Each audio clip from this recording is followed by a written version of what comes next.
We learned today about the quadratic equation, which is just another way to solve equations that look like this one written down here. They have an x squared term, an x squared, and a constant term. We learned earlier in the year that the number in front of the x squared term is called a, the number in front of the x term is called b, and the number that's off by itself is called c. So if we have an equation like that and everything's equal to 0, sometimes we can factor it, sometimes we can isolate the x squared, sometimes you can't do any of those things, in which case you have to use the quadratic formula. I'm going to make these capital letters. And this is pretty non-intuitive, but what it says is if you plug the values for a, b, and c into this weird-looking equation, you're going to get the answers that make this equation true. So that equation starts off with something we know from the past, opposite of b, all over 2a. But there's this other part where we plus or minus the square root of a pretty weird-looking expression. Excuse me.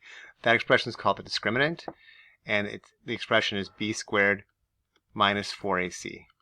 So what I'm basically saying is, to solve this equation, I'm going to first identify the value for a, for b, and for c. Whoopsie doodles. That's weird. And for c. And if I plug them into here, whatever numbers come out, which will be really weird numbers, will make this equation true.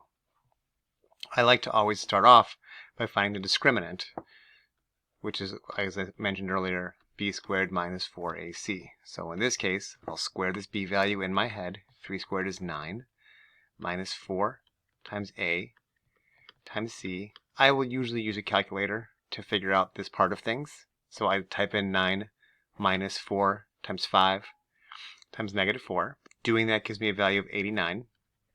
So now I know the solution to this equation is going to be x equals the opposite of b, so the opposite of 3, plus or minus the square root of this disgusting expression, which I found out was 89, all divided by 2 times whatever a is, so that'd be 10. Then I should look at this root 89.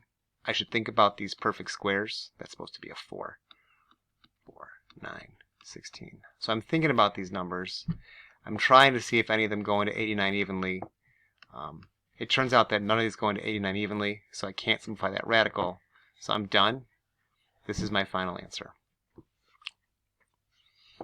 So at the end of the day, I basically want you to understand we have a quadratic formula for solving quadratic equations. It's a matter of figuring out the value for a, for b, and for c. It's a matter of correctly finding the value of b squared minus 4ac. And then using our old friend, opposite of b over 2a, plus or minus the square root of that number right there. And simplify further if you can.